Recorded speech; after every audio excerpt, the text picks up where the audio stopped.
hi everyone, welcome to another Saturday, and it's awesome to have you. And if you've just come here for the first time, a big, massive, warm welcome to you.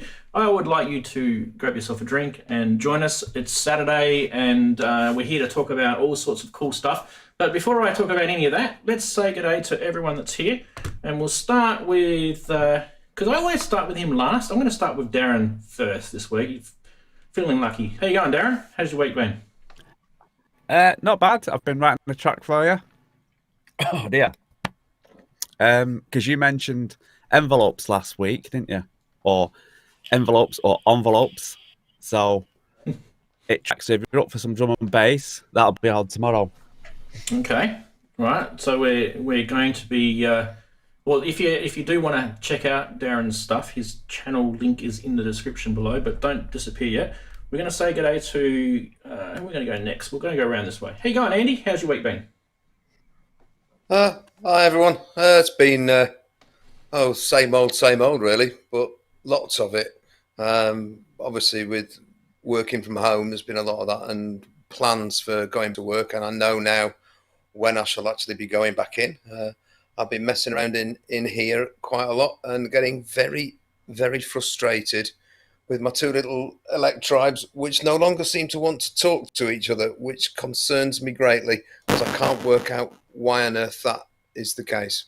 So that's been a real headache. It really should be just one cable into another, and it just does not want to know.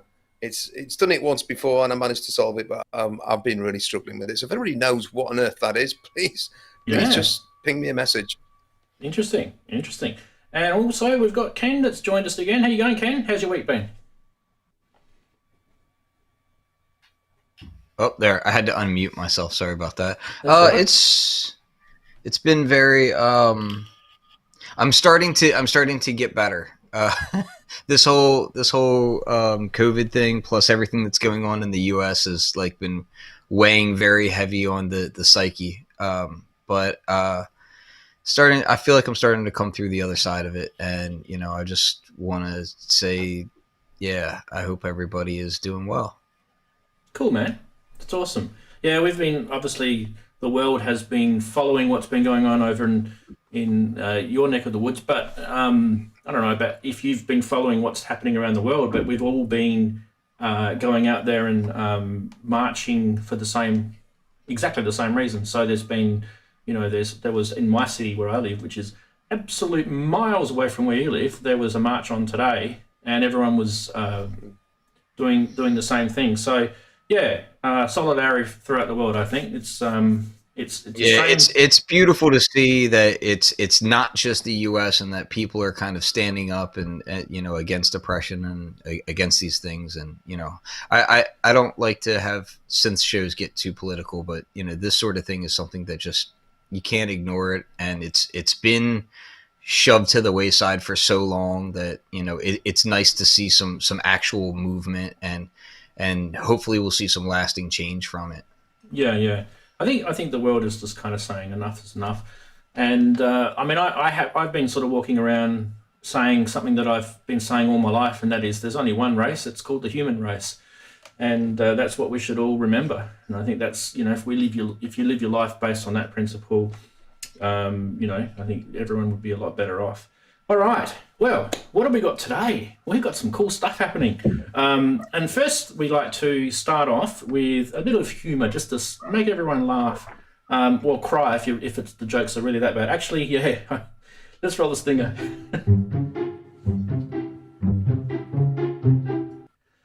All right. Well, yes, you've reached the end of the internet, where apparently things might be a bit strange, and they even may be a bit funny.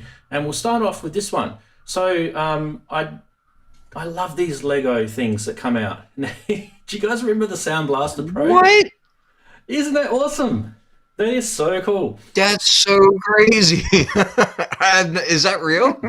I don't know if it's real, but yeah, there was a Voodoo. There was the Voodoo one as well. I thought not many people remember the Voodoo card, but anyway, the Sound Blaster Pro. Good old creative. Hey, I wonder if Dave Rossen would like that. Hey. I think so. That's pretty awesome, though. I may have to have my son build me one of those. He's a Lego fanatic, so yeah. I'll have to have him do that for me. That's pretty funny. I have a sneaking suspicion that might not be real. But anyway, we'll keep going. All right, second one. Yeah, I agree. Second one that came up was this one, and I mean, the Moog were launching their sort of product photography for the subharmonicon, and I just couldn't help myself. Anyway, moving right along. If anyone doesn't get that joke, we will just keep going. Yes, when you're a Volca Keys, and when you've got a Volca Keys, and you feel like you've got a CS80. I really like this. This one was done by a famous synth memes guy. So, Jim, if you're watching, you finally got one on here, mate. Well done. Is that a thing now? Famous synth memes guy? Yeah, it's a thing. Especially I'll have to get Jim's autograph. Well, if it's, next time I see Jim, I'm gonna get his autograph. It's only famous because it's Jim. All right, and the last one is true for everybody. That's right.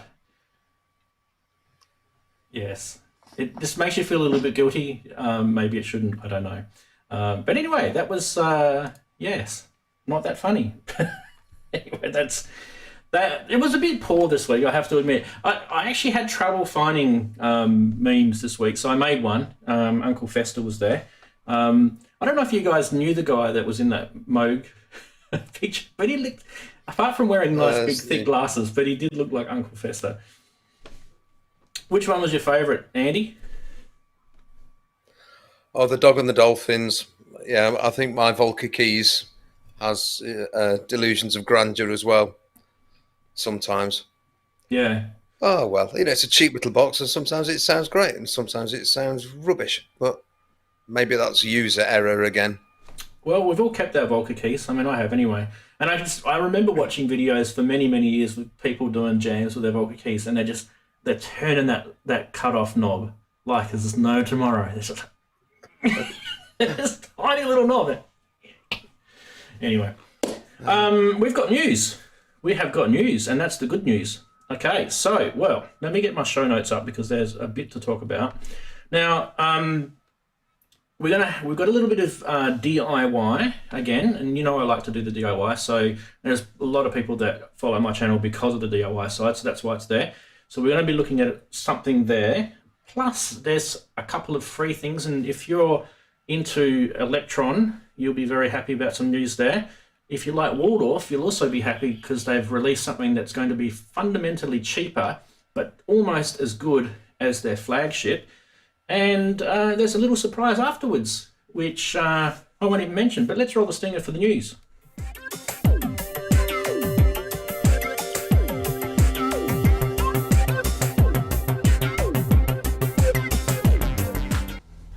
Well, yes, first up, of course, as I mentioned, DIY. And I love my Australian accent, DIY. Electro Technique TSYNTH, this is. So this is a Tindy DIY project, as I mentioned. This is a South Korean developer, and it's an open source polyphonic synth bass. See, I'd never get a job as a professional. It's a teensy board. If you don't know what that is, you should be in the DIY world. The price, okay, so there's a kind of thing about this at the moment. So I'll talk about the price now because if you go and run off and check this out, you'll probably be disappointed because you can't get it. So there's kind of two options. You can buy this as just a board and the teensy sort of processor and stuff like that, and it's only $39 US. Now that is really, really cheap, but you don't get the knobs and the buttons and all that sort of stuff.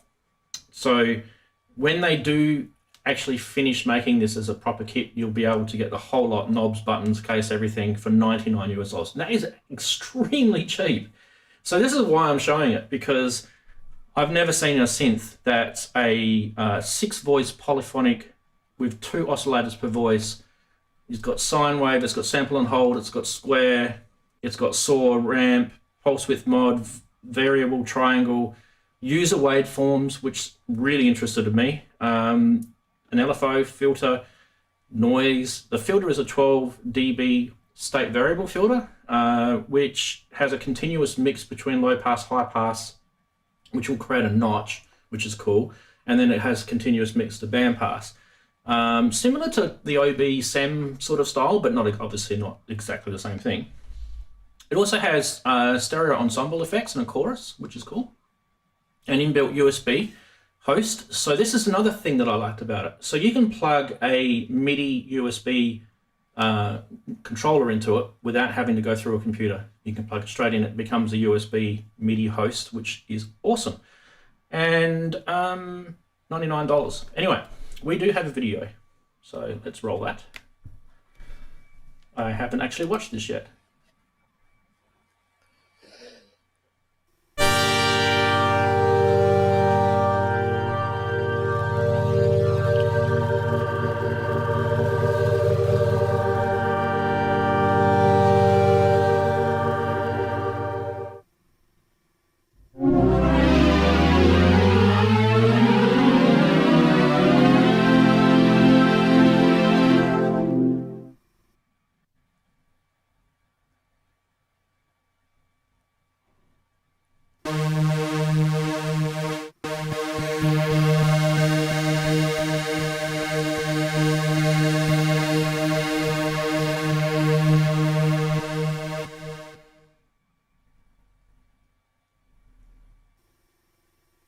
All right, we're going to stop it there because it'll just keep going on and on and on and on.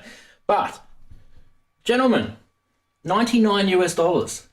Come on, there's got to be some sort of scam, surely. Anyone want to have a quick comment about that? That's insane. Give it to me. Okay, there will be a link in the description, so you don't have to worry about that. So Ken? So there's a lot of Eurorack modules that are teensy based. There are, there's some really fantastic ones, and one of the newest ones that I actually just got is called the Dust of Time. Yes. And that's also made by Neutron Sound, who's also the same guy who made Orgone Accumulator. So one of the things about that is I talk to him fairly regularly, and he's made like some really cool personal projects that he's done, where he did, multi-voice synths on the Teensy, and the Teensy just keeps getting more and more powerful each year. And the latest versions are really impressively powerful. So when I see this thing, I'm all about it. We could talk about how the wave state is essentially a Raspberry Pi. And then, they've added a board and, done their custom coding on it, which please don't get it twisted. Like it's not a bad thing that's on a Pi. It's just interesting. Processor is a processor at the end of the day.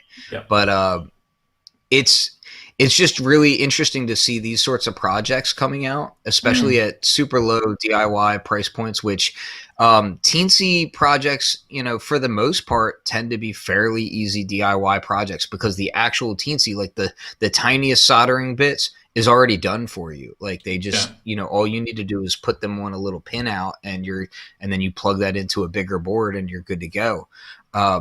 So for me, like that just looks fun and cool. I love the fact that it has USB MIDI on it, so that you can just plug it up to whatever, USB MIDI controller you have.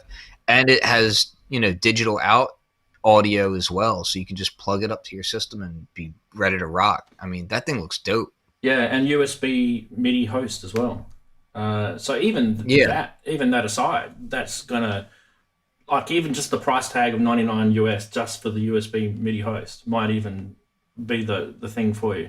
I mean, it's like you can't really go wrong, can you? Even if it like broke after a month, it's only $99. Do you know what I mean? It sounded amazing. So anyway, we got to keep moving on. So yeah, I like to bring you these cool things. So let's go to the next one. Now this is good news. This is something free, and if you've got a Digitakt or a Digitone, you're going to get a free operating system upgrade or OS firmware upgrade on that. So Elektron have now added class compliant audio over USB with Digitakt and Digitone, and that is massive. So you didn't have that before, now you've got that, and it's free.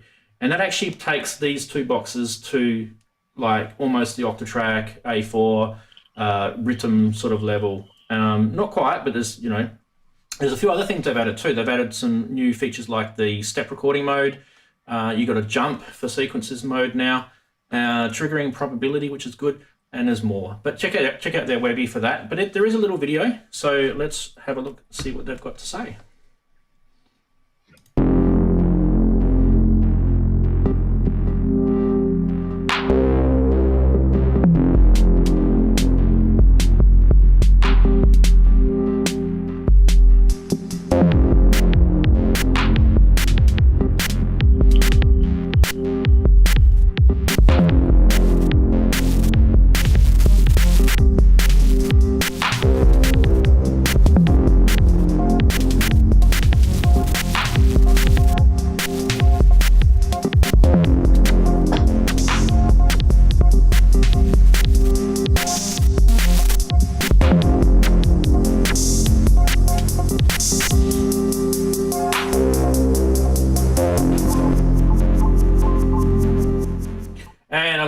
one hang for you because you need to go check out the rest of the video. A bit of suspense. But yeah, there, as I said before, it's free. Check out Elektron's website. The link is in the description of this video. Get a quick reaction from the gentleman here. Who's got Elektron stuff? Ken, you got an Elektron thing, haven't you? Yeah, I have the Riddim MK2. But in truth, I don't use that stuff very often. I'm not a huge fan of the UI of Elektron gear. But I love the sound and I love the abilities of it. So I tend to like pull it out from time to time and use it for very specific tasks and then put it back in its case. So like it kind of comes in and out. Yeah. Yeah, but always... this update looks amazing, and this is the kind of stuff that Elektron does that makes me like, man, everybody else needs to pay attention, because like the probability stuff, and man, I love all of that stuff. Yeah, a lot of that stuff is why I have a modular like that, is because most gear that comes in a box just tends to not do that kind of stuff, and they do. That's exactly the same reason why I've got the Elektron A4, because it's got CV out and you can sequence it and you can trig your Euro rack with it. So it's pretty cool. That's a fantastic piece of kit. It is. Gentlemen on the other side, Darren and Andy, both of you don't have any Elektron gear. Am I right there? I'm pretty sure. Okay, cool. No, I've not got. But obviously it's cool. Any update that improves your gear is always a good one, especially if it's free. Yeah, absolutely. God, my absolutely. picture's awful. Yeah, you're like 8-bit today. You've gone through a bit crusher. All right, we're going to keep going on. We've got more news. Now, this one is actually pretty cool as well. Probably, I would say, one of the biggest news of the year. Probably one of the biggest news of the year is Waldorf bringing out a new synth. Yes, it's a completely new synth. If you've been living under a rock and haven't been watching any YouTube or Facebook or anything like that, it's called the Iridium, and it's based on the Quantum, which is their flagship massive synth. I don't want to call the Quantum what a lot of people call it. I just call it a massive synth, because it really is. It's got a lot of things in there. But so this is missing a few things that Quantum's got, and it's also adding a few things that the Quantum doesn't have. And so that if you're wondering what the difference is, obviously there's a keyboard missing. It doesn't have analog filters like the Quantum does, but it does have 16 voices, which is twice as many voices as what the Quantum has. And the reason for that is because it's not going through the analog filters. It's got 4x4 pad matrix, which I don't believe the Quantum's got, and offers CV connectivity, which I'm very interested in how they're doing that. I haven't actually seen much about that yet. Apart from that, most of the actual guts and engine underneath is exactly the same. You've got the 2.0 firmware of Quantum in there. So that means you're going to see all the same wavetable synth. You're going to see the VA side of it, the virtual analog, the granular, and all the other sort of sampling and that sort of ability to it. And the really, really cool part about it, it's only 2,300 euros, which is about half the price of a Quantum. I think it's give or take, depending on where you buy it from. That is really competitive, considering how powerful the synth is. Anyway, without further ado, I think we'll have a quick look at a video.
mean, gentlemen, that is amazing. That synth just gives me goosebumps. The Waldorf Quantum always has. It's a dream synth for me. I mean, it's a wavetable synth. It's a granular synth. It's everything. I call it a massive synth. It's probably not a better name for it than that. Who wants to have a quick comment about the Iridium and where they sit with it? Andy, do you have any opinions about that one? I think that sounded really, really lovely. I think they're going to have some stiff competition though, because it's up against the Wave State and it's up against the what's the other one called, the Hydrosynth. Yes. And I still think it's very expensive. It's out of my league at that price anyway. And I also I'm a little bit wary big complicated synths that do loads. I just think I'd never get the best out of them. So but I know it sounds in that demo at least it sounded lovely. Yeah. Again, another one to perhaps dream about. Yep. Fantastic.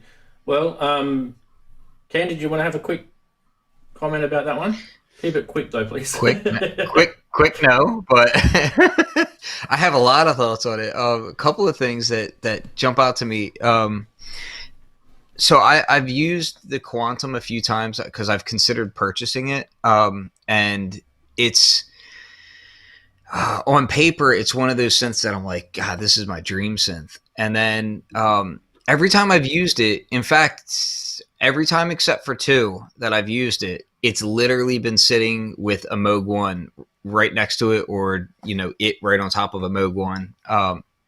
And I the Moog 1 never really like blew me away when I saw it. Like I was like, oh, it's cool, but like that price, and I kind of like looking forward synthesis wise. And while the Moog 1 does move forward, it didn't move as forward as what I felt like the Quantum does. But every time I've walked away from the Quantum, I've kind of felt a little underwhelmed and bored in a way. And it's not to say that it's a bad synth in any means. It's more what Andy was saying, in the fact that it's like there's so much going on that it takes a while to really get to know it and to kind of pull yourself into a situation where you're flying around on it and that kind of thing. Whereas having the Moog 1 right next to it, it's like the Moog 1 was instant. It's like, oh, okay, I'm getting exactly what I'm expecting to get out of it, like right away. So for me, the Iridium looks kind of more what I want in a way, because one, I don't have to take up the space. Two, the Hydrosynth has such a nice polyphonic aftertouch keybed that I'm spoiled, and now I want to control everything from that keybed. And the Quantum doesn't have polyphonic aftertouch keybed, but it can do it in the engine. So I'm like, well, I would rather have a desktop anyway. The lack of analog filters is interesting because they replace that with these stereo filters. So there's actually more you can do with it on that level. Yep. So once you kind of push the marketing side of, analog filters out of your head, you start to realize like, oh man, there's so much more I could do with this. I looked into the pads that are on it a little bit. So those pads are not velocity sensitive, from what I'm understanding. They're not polyphonic aftertouch pads like on the Hydra. I guess they're just on off, like the what is it? The launch pad? Is it the Mini that does that? Yeah, just basic. Yep. Which I thought that was a really odd choice to do it like that. And I don't love the placement of them. Like, it doesn't make sense to have pads above knobs to me. Yeah. Because like if it's laying down and your hand is going there, and now your wrist is like right where the knobs are, like that just didn't make sense to me. That all being said, I want one. Like I want one bad. Yeah. It looks really cool. I think it sounds fantastic. The thing with the Quantum, I mean, look, we already know the Quantum, and what Andy was saying is correct. But if you're someone that wants just a lot of tools in one box, that's what the Quantum is. It's a lot of tools, and the Iridium is going to take one little tool away, and that is the analog filters. But this filter that they've put in, the digital filter, is, yeah. I think people will start to realize soon that digital can do some pretty good filters. I mean, we're even talking about the K2500. It doesn't bother me that much. No, not me either. You know, and fair warning, like, and just a disclaimer for the chat, like, I work with ASM, so like, you know, I should disclaim that. But one of the tasks that I do is I help convert analog filters for the hydrosynth, and so I'm acutely aware of and exploring the differences between analog filters versus, you know, digital filters. And there's a lot of different types of digital models and technology that can go into them. How they're coded is different. Like, there is a lot to take away from not just any one particular digital synths filters, but, you know, just like on analog synths, I love exploring analog synth filters and hearing how they break up and that sort of thing. I do the same with digital filters of all types, you know, like, for instance, the JDXA back here, there's some really cool digital filters in that thing, man. A lot of the times, like, you know, you can send the digital engine through the analog filters and there's a lot to gain from that. But a lot of the times, man, I find myself just using the digital side of that synth. And it's funny because the digital side of this synth sounds more, quote, analog than the analog side does, because the analog side is so tightly controlled that it actually sounds kind of flat, in my opinion. Like, it's like the filters are crazy, like, especially filter 3 on it is absurd. But the oscillators and everything sound more digital on that than they do the digital oscillators inside of it. So it's kind of crazy. I've got the JDXI, which is the little baby, and it's got the same analog mono. It's the same, exactly the same. You've got 4 of them. I've got 1. Yeah, but it's a little bit different because it doesn't have that third filter. We're going to go back to the news, but I just thought I'd mention, don't forget, we are going to be checking out this today. That it's here in front of us, and this has got digital filters on it. So, you know, we're gonna hear what. I mean, this is new technology. So today we're going to find out, what does a digital filter sound like. If you're scratching your head about that whole analog versus digital, you'll get an opportunity to have a listen. All right, now. Can I jump in about digital filters, if that's all right, Ron? Yeah, go for it, mate. A second. Digital filters have actually been around for quite a long time. I mean, the D50 had a digital resonant filter. The W30 has the same digital resonant filter. Now, they don't sound analog, but they did sound lovely. I mean, the filter in the W30 has a really sort of lovely zingy sound to it. It'll shred telephone books, and I don't think it's worthwhile getting hung up on the fact that a filter is either analog or digital. It comes back to that old cliche of, does it sound good to your ears? And if the answer is yes, then it's a good filter. Exactly. Yeah, exactly. And that's the thing, is like there's quirks in them. Like, I think that's like a lot of us who have a lot of gear and that sort of thing. Like, we have fun exploring quirks and sonic characteristics and footprints. And I feel like when people stop, you know, when they allow either marketing jargon or biases to get in their way of exploring something for its own quirks, it's like, dude, you're cutting out your own fun. Like, there's so much cool stuff to like look at. When I see people say, oh, it sounds like a VST, you know, about anything, I'm like, well, what does a VST sound like? Dude, there's so many different methods of coding, you know, to make things sound differently. I mean, that stuff can all sound fantastic too. So this thing looks awesome to me. I just hope that the UI is, to me, that's the important part. Is really your user interface has to not feel like you're using a VST and a controller. Like, you want to feel like you're connected to the instrument. That's where you know, for me, hardware wins for me, is because like I want to be connected to it, you know. Man, I want one so bad. Yeah, like gas. All right, let's move I along. will have that. Let's move along. The next one on the list I've just added at the last minute.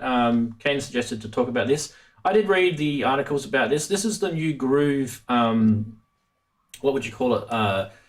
oscillator pack that you can get now for the log. We'll call it the asterisk log series. You can see all the Korg log series underneath there. You've got the Pro Log, the Mini Log XD, and all that sort of stuff. So, and also the NT, is it the NT1, Ken? I think it's the NT1, yeah. So there's that thing there. Yeah. So I did queue up a video. I actually haven't watched this, but you never know, it could work out well. This is Vimeo, so let's see if this works.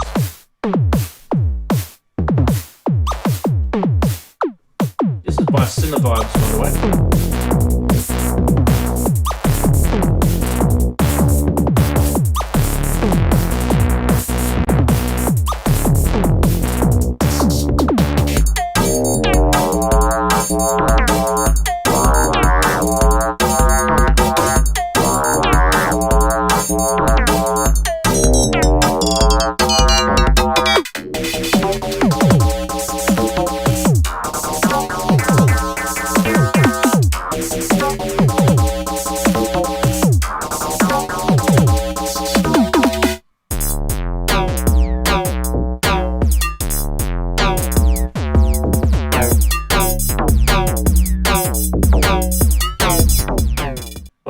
It's starting to sound right. The video just about ended then anyway. But yeah, that actually looks really, really cool. So you've got a lot of new sort of FME sort of stuff. Now, I actually don't really know a lot about this. So Ken, did you have any sort of words that you wanted to talk about this? I mean, I just I've followed Artemy for a long time, Sinevibes. I've followed him for a very, very long time. He's a really cool guy.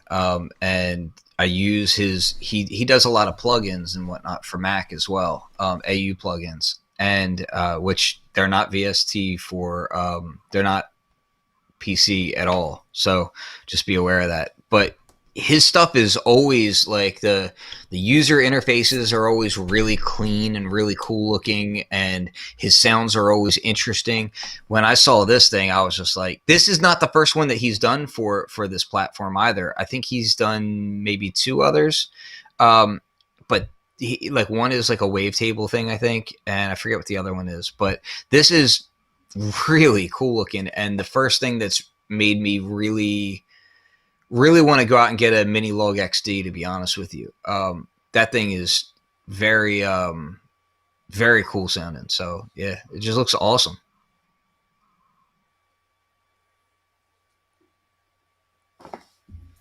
I lost your sound, Rans.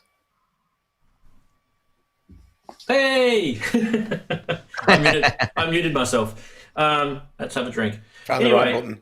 Yes, so there will be a link in the description. I haven't got it in there yet, but there will be when the video reprocesses up. So when you're watching this back, you'll have a link to that. Yeah, your comment about getting a Mini Log XD.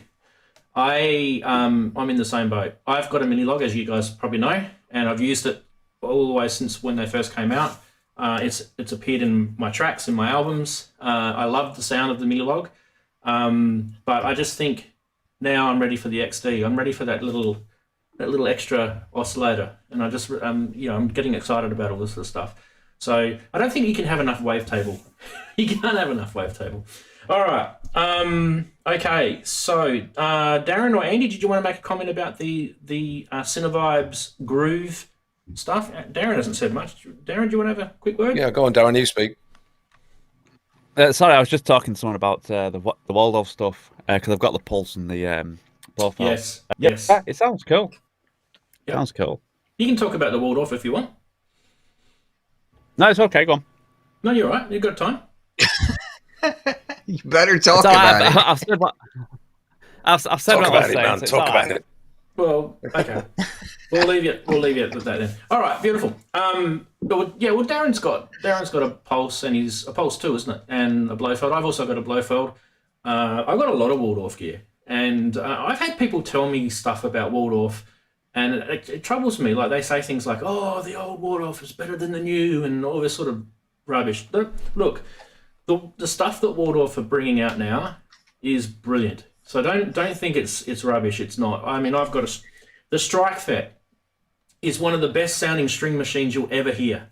and it's completely digital. And the reason why they've got it sounding so good is because it emulates a whole bunch of string machines like the Logan, the Selena, and they've actually Object of pure lust, that for me. They've programmed divide down into it, so they've done it properly. So that if you look at most string emulators like the Roland VPO3 and things like that, they didn't program divide down into it. They just literally replicated voices, and that's not the way to do it. So Waldorf know what they're doing. So big plug for them.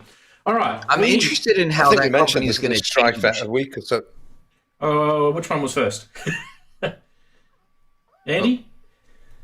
Andy, go ahead. I was just going to say, I think we sort of mentioned the Streichwetter a few weeks ago, but that of all those boxes, because it's a box which has a specific dedicated purpose and it sounds amazing. It's fairly close to the top of my shopping list. That, you know, in terms of sound generating devices, I really, really sort of want one of those. I just think it's. Have you seen the keyboard version? I really do. Yeah, they've got it. They've actually again, the cost of that, Ken, is just a little bit prohibitive. So the actual cost of the Streichwetter itself, they're very cheap. What, £200? I could probably justify it fairly soon if I want to. I've not got loads of spare cash to chuck around right now, so that's true.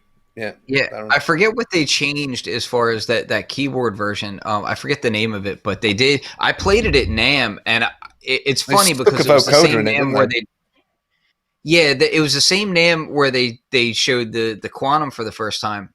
And I remember I walked up to it and I started playing on it, and I actually enjoyed playing on it more than I did the Quantum. And I was just like, man, like it was just something about the simplicity of the interface and just the sounds that it was making. It was just like, oh wow, man, this is really nice. I really enjoyed that thing. I do wonder how the company is going to change, because I know that they've had some upper management change in like the last year or two. I know, I'm pretty sure Stefan Stenzel's not there anymore, and he was pretty fantastic. Yeah. So he was one of the guys responsible for pushing forward a lot of that stuff. So Wagyu in the comments said STVC. Yeah, I was about to say STVC. I was just trying to get in there. The STVC had a vocoder. It has the Streichwetter in it, and it has some other cool things as well. It's not just Streichwetter with a keyboard. So, but yeah, I'm probably the same as you, Andy, on that one. All right, now I've got to keep moving because I've got one more segment to get through, and then we can start relaxing a bit. Let's roll the stinger. It's Price Watch, and I've got some stuff to talk about in this, which is going to be good. I've got something that I promised. And before I go into the thing that I promised, and if you don't watch me on a regular basis, you won't know what the hell I'm talking about. But anyway, before we do that, let's have a look at some of these cool things. So this is reared up again. Now, I bring it up again because I just think it's just crazy. So this is the... is that thing still around? This is the Marauder Nova, right? And now this is the C edition, so she must have touched it, or maybe she sneezed on it. I don't know. Maybe it's got coronavirus. I'm really not sure. It's 2015. It's pink. Inky, hi Inky. This is Australian dollars, so halve that for pounds. 5,000, 6,000 pounds for a mini Nova. No thanks. That's just crazy. So yeah, moving right along. This one. Here we go. So £1,000 for an AMS Neve model. It's just a digital reverb. £1,000. Okay. So someone's having some fun there. And what else we got? We have Behringer pedal. I find all sorts of cool stuff. Why would you buy a Behringer pedal for $155 US? Duh, because it's 5% off. It's 5% off, and it doesn't ship to Australia. I was spewing about that. Anyway, this one is the... You can buy one of those new for $29, though. Please explain to me what distortion modeler means. Does that mean that it's actually not a real distortion? Oh my god! Well, I would assume that there's probably a few different digital like DSP methods of crap. It's probably a bit of crap in there. Okay. Yeah, there's some cool digital distortions out there, man. Don't knock digital distortion. What else we got? Focusrite platinum compounder, gate compressor, limiter, and bass expander for well, you can buy it now for £650. Oh yeah, that's smart. 450, no bids. And I looked at this. It's got 8 days left. I looked at this. This was about 2 days ago when I took this photo. I looked at this today, and there's still no bids on it. Jeez, I wonder why. Yeah, Okay. really. All right. Now, what you guys have all been Before waiting they got for. taken over, Yeah, Eddie? I was just going to say, before they got taken over or whatever by Behringer's parent company, Yeah. Focusrite were actually very high-end processing devices and studio rack gear, tube preamps and that sort of thing. And they would cost you, thousands of pounds. And it's similar, oddly enough, that AMS reverb. I mean, there was a time when AMS reverbs, they were £20,000. They were huge sums of money to buy one of those boxes. And they were the things of sort of pure lust for kids growing up in the 80s, along with things like the Fairlight.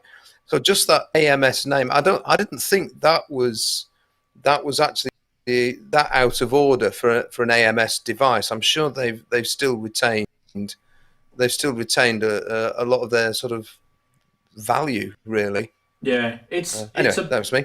Yeah, it's about double the going rate. So that just gives you an idea. Okay. Is it? Well, okay. Yeah.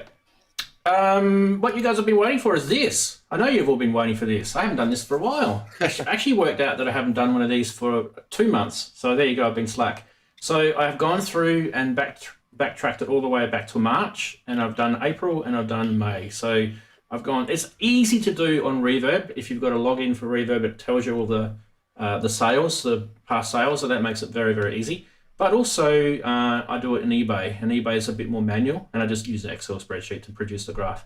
So if you look at, we've got a full year now, so if you look at June 19 to May 20, you can see that it is gradually going up in price. Just very, very slightly. It went up and down like a roller coaster, but if you look at the whole sort of sample, it's gradually going up in price. But there's a couple of interesting things here. Reverb seems to be going down in price, and eBay seems to be going up in price. So I actually have an opinion about that, and I don't think it's related to the SH101 per se, but I actually think just in general, Reverb actually has become a little bit more affordable, just in general. And I used to remember looking at Reverb and thinking, I'm never going to buy off there because it was just the prices that people were asking for gear on there was like, it was like, what I'll do is I'll put my synth up on Reverb and I'll ask for the price that I want for it, and then I'll put my synth up on eBay, and that's probably where I'll end up selling. And you'd kind of end up with these stupid prices on Reverb, and it seems to be, if you look at that graph, it seems to be doing sort of the opposite now. But that's just interesting. What do you guys think of that? Is that cool? Not cool? Anyone interested in that? Well, it makes sense, really. That's where mine is. I just, So yeah, I'm just glad that they're holding value. That's cool for Darren, but I don't know. Like the 101 to me. Well, for me, I sold mine for 250 quid. Yeah, well, there you go. The 101. The reason why we did the 101 is because, obviously Darren's got one, and at the time I bought the MS 101 from Behringer. So it was kind of just, there's two people here that are regular on this show that have got the sort of contrasting views of clone hardware versus vintage hardware. And we just wanted to keep an eye on it because there was opinions out there. Oh, it's going to wreck the price. And there was opinions. So we wanted to show facts, not opinions. And no, it's brilliant. It's brilliant to do. I can tell you that I was at a party out in, I think it was Anaheim this past year, and I want to say is it Superlative that makes the battery powered really slim 101 looking thing? What's it called? Super 8? No. Superlative, I think it is. Yeah. So he was out there and he brought it out there, and I had just finished doing another project on a 101 related thing, and I was like kind of checking it out. I was like, oh, this is pretty cool, and it's really weighty and all. But man, somebody brought up to him like the whole, you know, low cost clone stuff, and just he was just sounding very bitter about all of that stuff. And I'm just like, you know, like you can't really compare. Like if you're trying to shoot for the bottom, you're going to shoot for the bottom, and then of course you're going to be upset about things like that. But like vintage gear, for the most part, is going to hold its value. Like you'll have dips and whatnot over time, but like Darren was saying, like I remember when the 101 was one of the few affordable analogs that you could really get, and that sucker was like, you know, $400. You could buy one of those any day of the week, and now it's, you know, they're back up to, you know, these prices. But yeah, 1,000, yeah. It's just funny when people make clones or reiterations of old gear, and then they want to act like upset that like other people are shooting for the bottom about it. I'm like, it just doesn't make sense to me. Like you're all copying the same circuits and just doing them in different ways. Yeah, I mean, like one of the things He must have been developing that. You go, Andy. Yeah.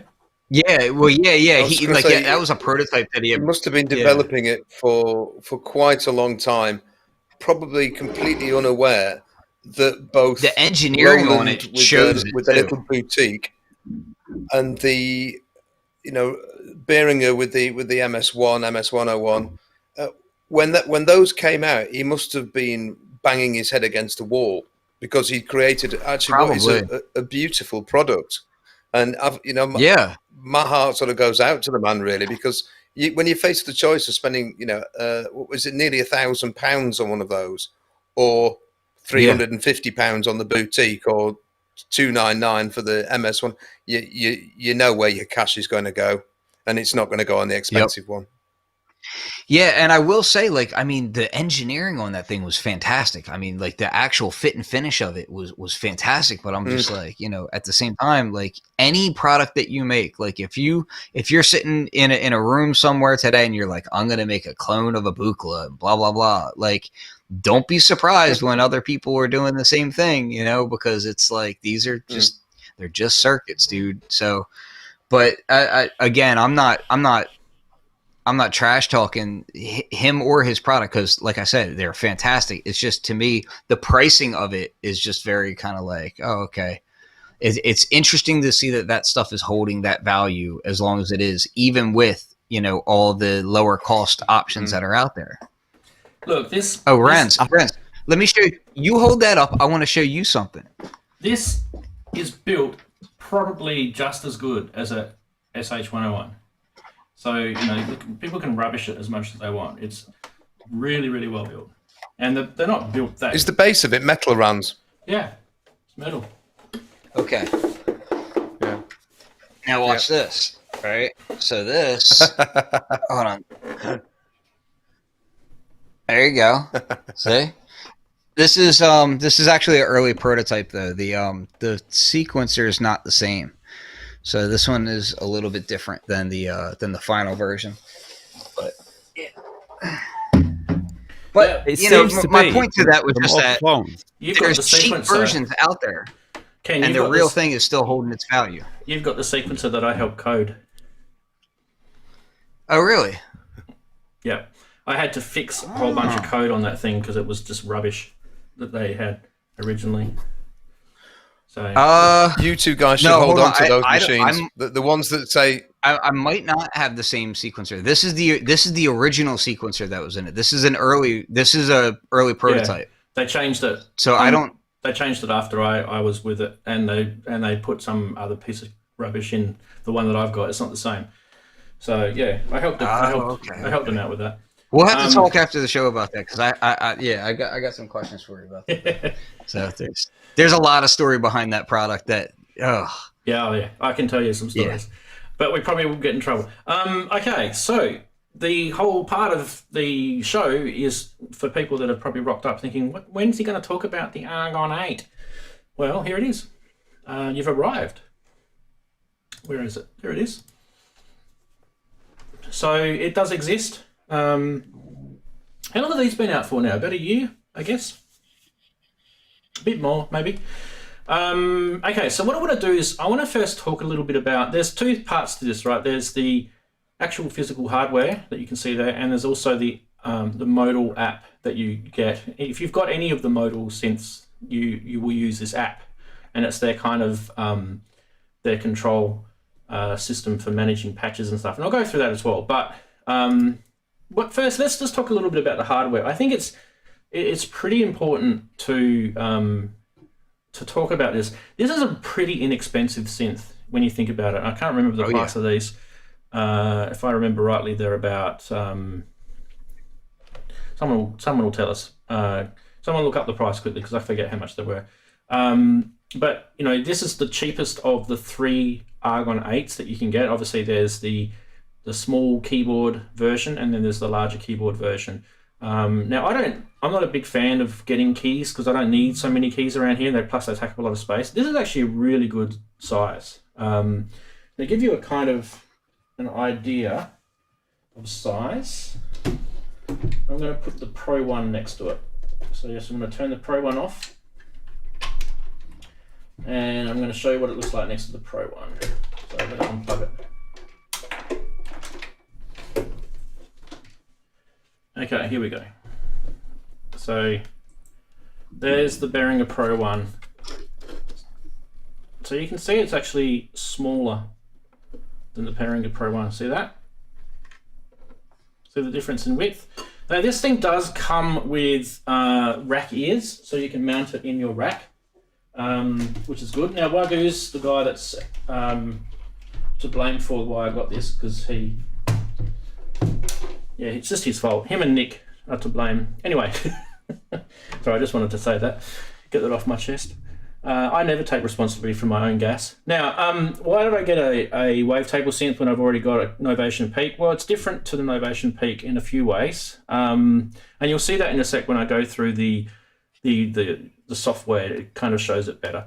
But okay, a couple of things that I don't really like about it. The knobs on this are really, really light. They're just so light.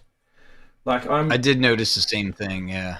I'm just worried that if I was to gig with this, it'd probably break.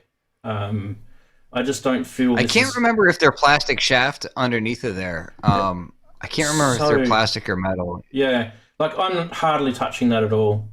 Like, you know, I use my little Can you finger. pop a knob off? Not coming easily. Yeah, no, it's not coming easily. Where we can though. No, that one's a clickable one. I'm trying to find one that's not clickable. Nah, it's not coming easy. I'll need to get the tool. They just don't want to go, huh? They break it off. Oh, I've snapped it. No. I don't really get why it needs such a big cutoff. Like, I mean, it's nice. Fun. It's fun. Nice. That's why. Yeah, it's nice, but it wiggles around in the breeze. Look at that. Wiggling all around the breeze. Yeah, there. see, that's the thing, and the keyboard's the same way. Yeah. So this is built to a spec. It's obviously their cheaper end stuff, and it's the whole thing's made in China. It's I had a brief chat to the guys at Modal. The way they manufacture this, it's almost like they're like a design and engineering spec team, and they just sort of outsource it to a company in China. That company in China will distribute to different distributors. Like, for example, the one in Australia, which I didn't buy from, they get shipped a different power supply than the one in the UK. And if you've got the one, I've got the one from the UK. I can't even show you. It disappeared on me. So the power supply comes from a different manufacturer. Even though Australia and the UK share the same voltage, it's kind of weird how they're doing it. But anyway. Look, this is the future of outsourcing hardware and designing. What's most important about this, though, is the sound. And this is probably the reason why I got it, is because of how it sounds. Now, I'm going to sound like a complete noob with this, but this is a little test patch that I made. Now, this is going to sound very 80s.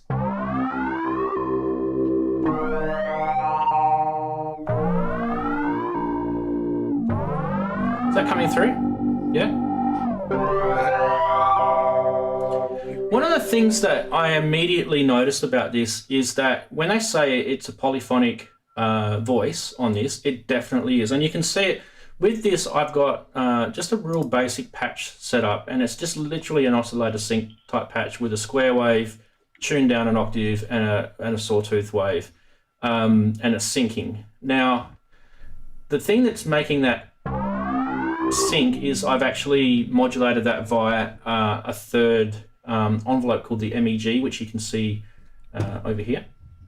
And that's what you get, that rising thing. Now, this is important because this is how you'll know whether you've got a true polyphonic synth or not. And if I start gradually playing notes, but not at the same time, but I keep holding down each note, you'll hear the envelope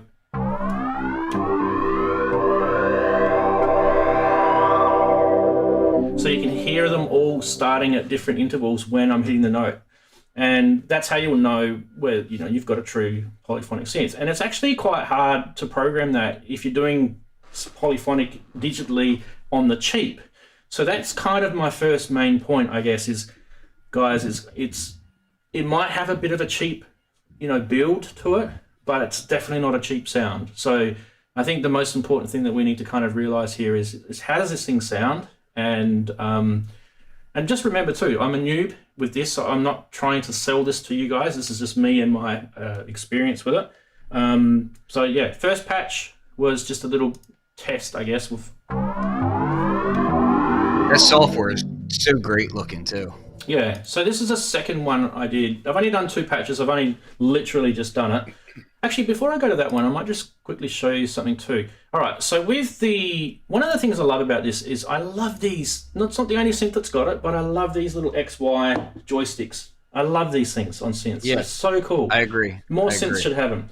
And what I love about it in this particular case is that you can assign anything to the Y plus, to the Y minus, to the X minus, and to the X plus. And then you can start doing all this sort of kind of jazzy stuff, right? So in my patch here, I've assigned, and you can see it here, I've assigned spread to the Y plus. So as we go up, it'll spread. And I've assigned morph to the Y minus. So let's have a listen to that and see what it sounds like.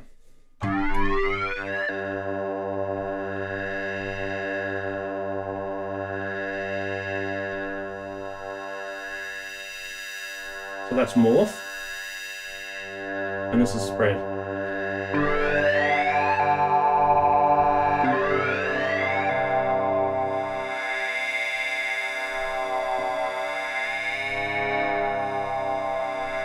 So it's actually very responsive too. So that's the other thing too. As I was doing that, I'll just do it again.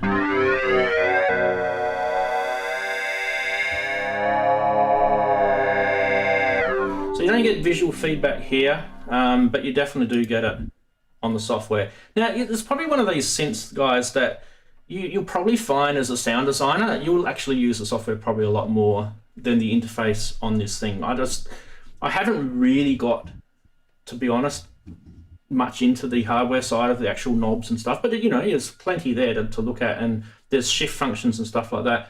But I love it when they make synths that have got these OLED displays, and I haven't even taken off the thing yet, but when you're mucking around with a filter, I love that visual feedback. Even with when you're mucking around with envelopes, you can see. I love being able to see what an envelope looks like. That's so super cool.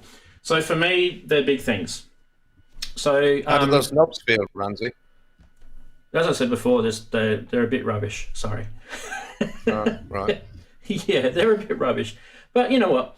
It's not really like, this thing is on the cheap. This is not an expensive synth. It didn't cost me much to get it. I bought it from the UK and I shipped it over to Australia.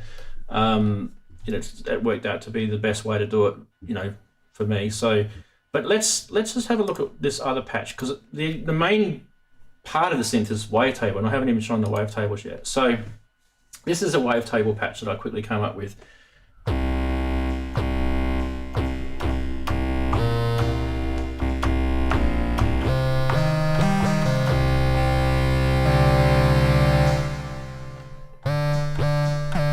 That filter on this sounds actually really nice. And And that's a little notch filter that I've done here.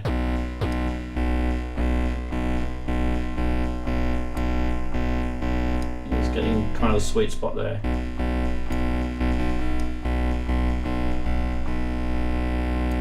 One thing I noticed with the filter though, there's two different types of filters. You've got, well, there's more than two types, but there's two types of normal sort of low pass filters. There's this thing called standard, and there's this one called classic. And you've got this morph feature. So if you turn the morph off, it just acts like a standard classic or, you know, cut off.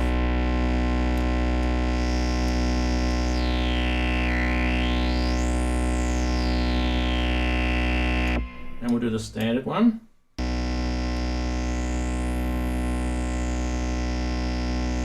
It's quite subtle.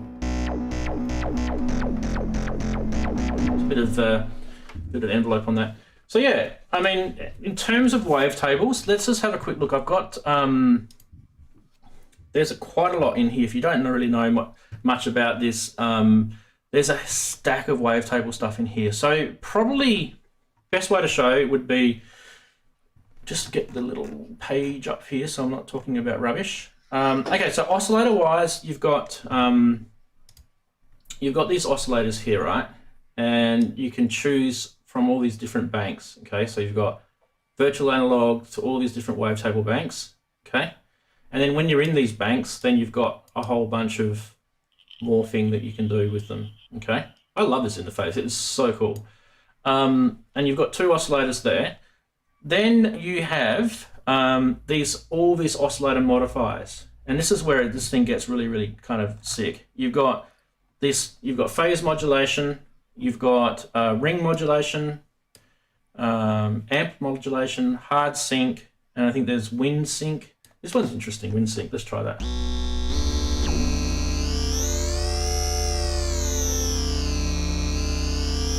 I don't think there's any effects running. Oh, there's reverb. Let's turn reverb off. There we go. No effects running at all. Very stereo sounding, isn't it? Now I can control that os mod with, you know, just one of these thingos here. We can just do Y plus os mod. 2 seconds done, and then obviously I've got to give it something. There we go.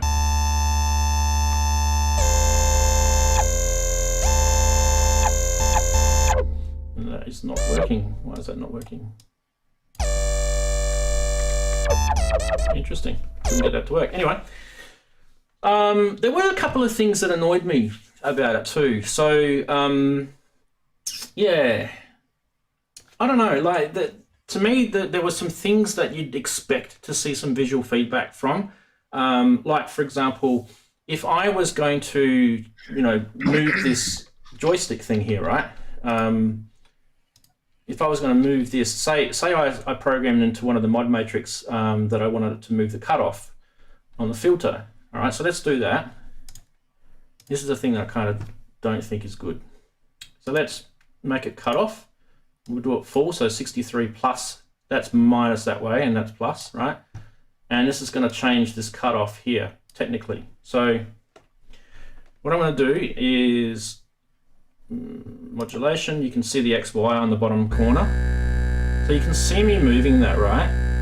But up here, you're not seeing the cutoff move at all. You're not seeing that move as I move the XY joystick. And also, if I go to this part here, you will see how it's not moving, even though I'm actually using the modulation thing to tell it to move. So it would be nice if Modal actually linked up that part of the software so that if I do move this, you can visually see that. Like it's getting visual feedback when I move this knob, but not this.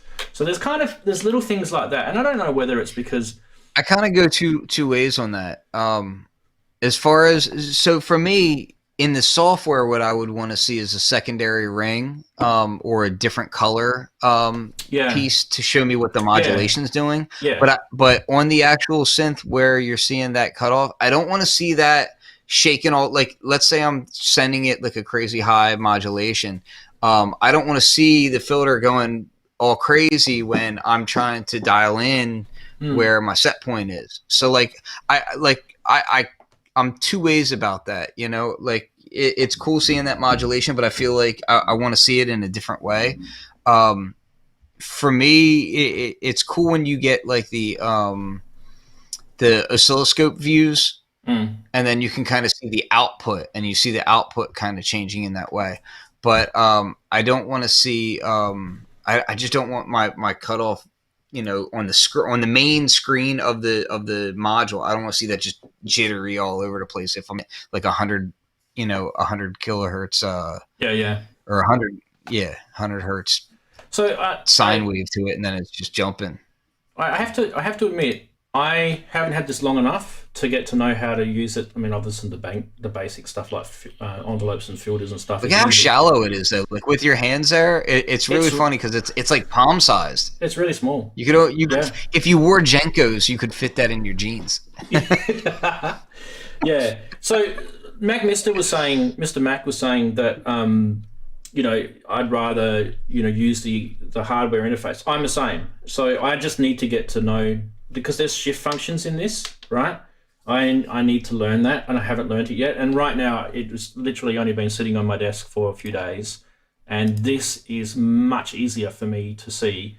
It's all in front of me. I think there's a few missing controls on the desktop versus the keyboard, right? Like not a lot, but I think that there are some. There are. So let's go to the chatties, because they're making a few good comments. So we've got prices. Gear for Music had it for £500. Okay, depending on which one.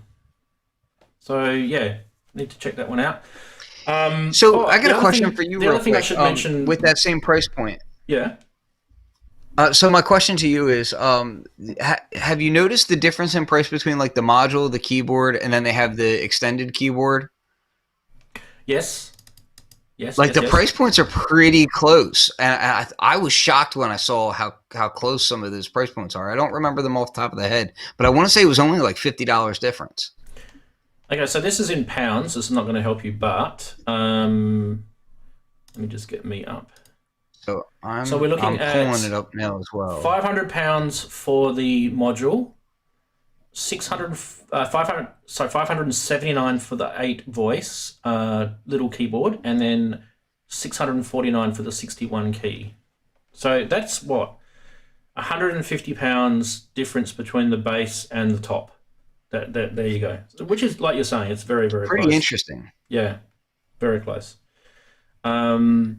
But look, to me, the price is probably half the attraction why I got this. Now, I don't really need another wavetable synth. I've got, like Ken was saying before, you've got VSTs, you can do this, right? I don't really need it. It's not about need. For me, it was more about, this excited me. There was things about this that excited me. I liked the layout. I liked the way these guys thought this through. It's intuitive. So not every wavetable synth is going to have the same like logic to it. The way these guys have thought it through, it's intuitive. It's got I really like the way they've laid it out. It's got some very, very cool things. I love the little jog thing on here. I love the modulation side. It's got some really nice sounds to it. And the most important thing when you ever buy a synth is when you first hear it for yourself in real life, is if you like the sound of it and that's something that's really rocking your boat, then that's when you know that synth is for you. So for me, the sound, like I said, build wise, not the greatest. Sound wise, really nice. And this is probably not doing it justice with my crappy patches, right? Because these are just my patches. But I can put some of the factory ones in. Let me just quickly grab, I'll just go to here and I'll just go to like the preset manager. It's got a really cool preset manager here, which I've lost my mouse. I'm using a network mouse at the moment. There we go. So you can access all the patches really, really quickly. What do you guys want? Like a pad or something? Everyone says, do a pad, Rands. Okay.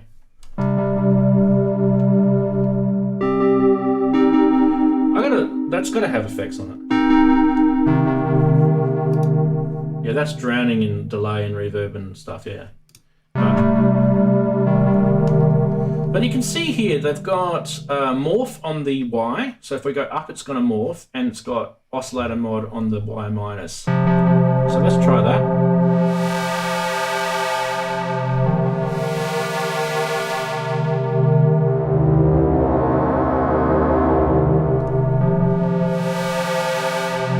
So they're using, this is what I love about the way they've intuited of their design of this. They're using 2 VA oscillators, right? So they're this is pretty much an FM-y sort of sounding sort of thing. They've got these things called DeRes, phase mod. Now, I had the manual open before. DeRes is actually a really cool thing. It's a, where did I get it? So DeRes is a sample rate reduction effect to the wavetable. And there's 3 different ones. So you've got, it's like, I think it just steps up. So 3 is kind of the most aggressive. And then you've got your phase mod, which is an oscillator modifier. And that will phase wave 1 oscillator with wave 2, and it will distort the shape. See, that's another thing, Ken, that I reckon would have been cool. If they actually showed, I don't know, maybe I'm missing it, but there might be a page in here somewhere where we can see it. It'd be nice. Here we go, mix, that might do it. If we see it actually, we see a visual of the oscillator. No, we're not seeing it. Interesting. Yeah, that would have been cool to see, I think. But, you know, anyway. Okay. That's something on like the Mini-Log series and the Hydrosynth and what is it, the King Korg I think does it too. Like I love having the little waveform display on the synth, like, because I use oscilloscopes all the time when I'm sound designing and whatnot, and it's not just, I mean, there's a lot of reasons why I'll do it, but part of it is just because it's just nice getting that visual feedback while you're working. You know, it's kind of pleasurable to see what's happening to your sound as you're manipulating it as well. You know. Yeah, I like that sort of visual feedback. And look, at the end of the day, maybe they've got more development they want to do with this. I don't know.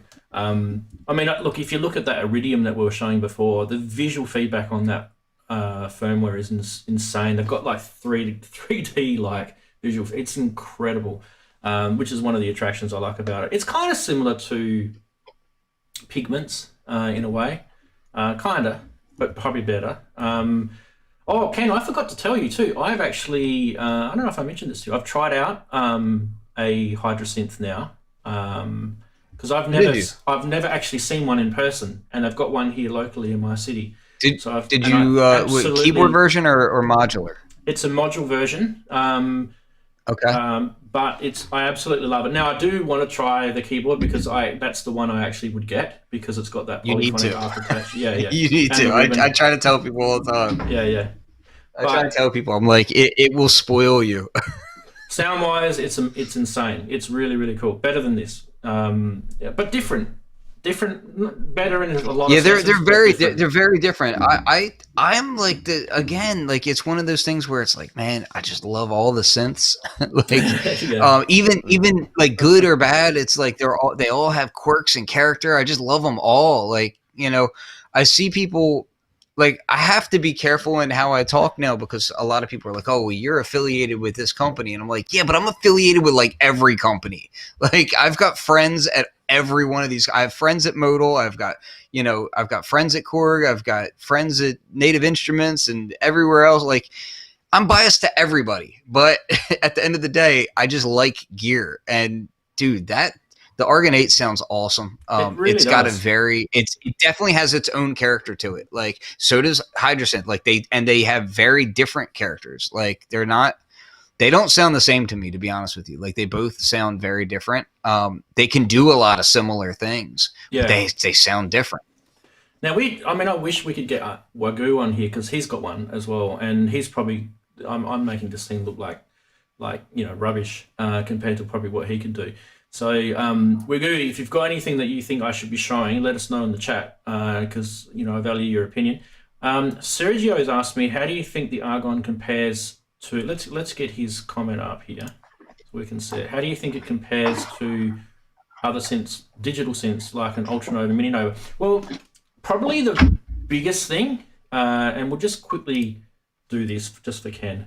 There you go. Look at that, Ultranova. Woo! It's one of my favorite synths. Yeah.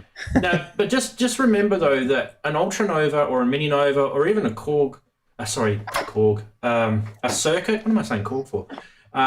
They've got the Nova engine in them. They are actually a VA. So I mean, okay, yes, the Argon 8 does have a VA in it, but really this is more of a wavetable synth. That's really what this is for.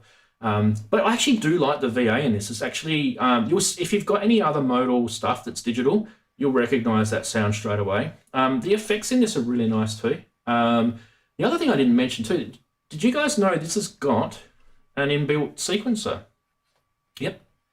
And it's not bad. I've had a little muck around with it. I think it stems from, does that stem from their Modal 002, 008 range? I think that's all kind of. So there it is there. So it's actually not bad. And you can record, there's a play record up here. You can set the BPM. You can set your MIDI clock to internal, external, all that sort of stuff. It's got an arpeggiator. It's got a whole bunch of arpeggiator, changes here. And you can access most of this stuff through the actual hardware as well. I'm just showing it's easier to see, here, right? So you get divisions and look at all the different arpeggiators. I love arpeggiators that are fully featured. Look at that. Look at that. Yeah, it's not just like 4 different settings. Please, thank you. Anyway. So yeah, definitely worth checking into the Argon 8. Now, what did you guys want me to show? It's kind of here for you. So I'm a newb at this, but I'm trying my best. So let me know.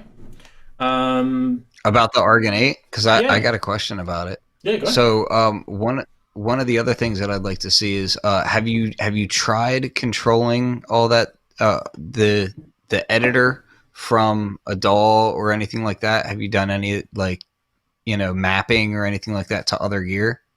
Not yet, no. I don't know if it has like the ability to MIDI map that screen or not.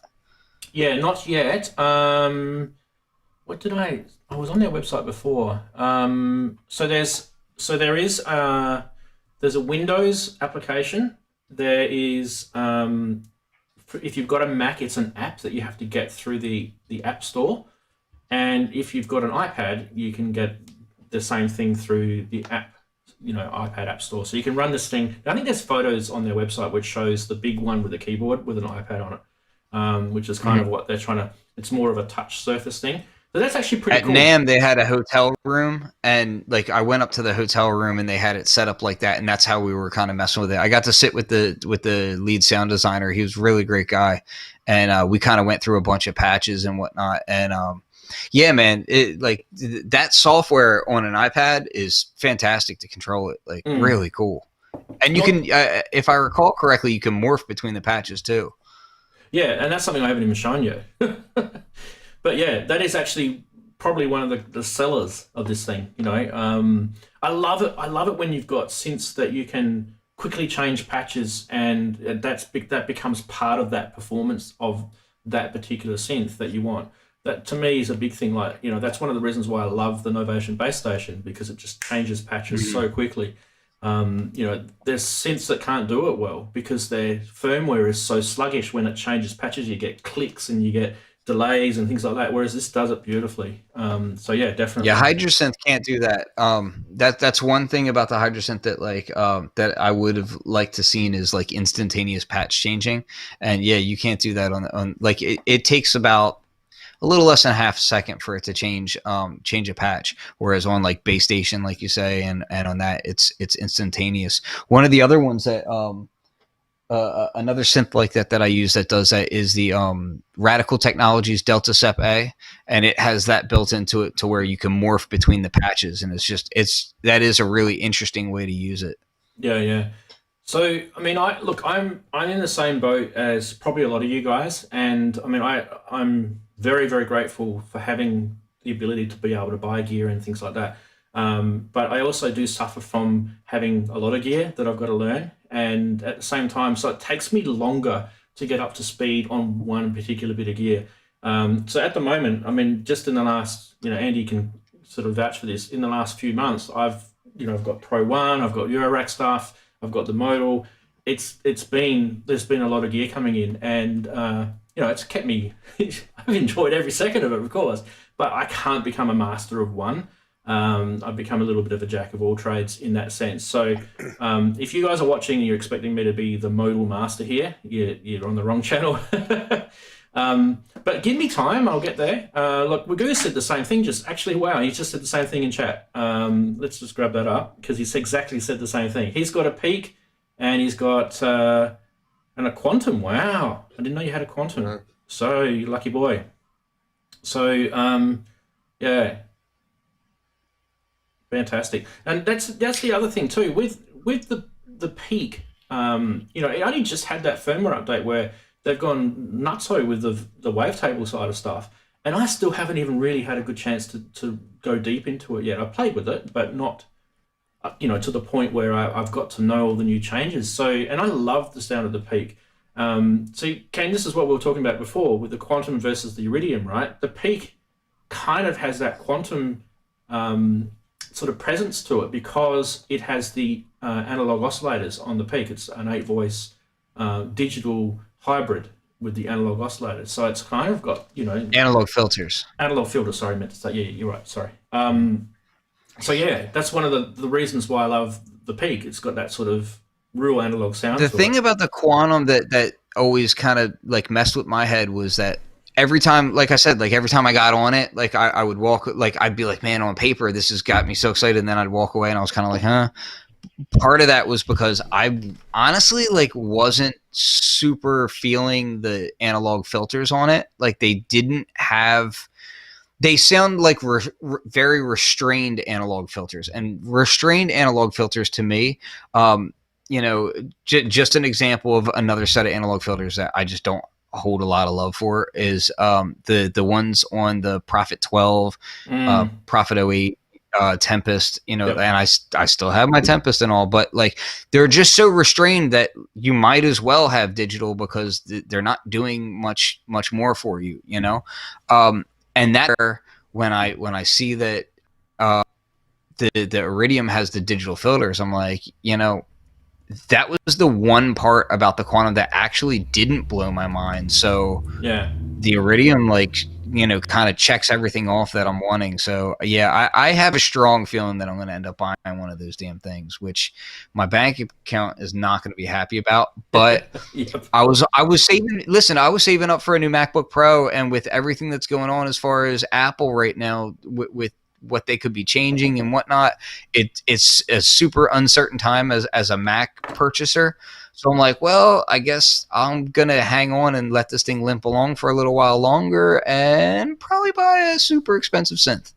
Well, I reckon that's a good segue, because I actually want to talk about that next. And so what I want to do is I want to end the main show. This is really just for people that are watching this on playback, but we're going to keep going with this live stream. This is really just for people who are watching this back because they can't be bothered to watch the live show. So I'm going to say, let's say goodbye to everyone who's watching on the replay, but you guys don't go anywhere. We're not going anywhere. Just wave, everyone. See you later. This is just for the replay people. Thanks for watching, and I'm going to roll the end titles. And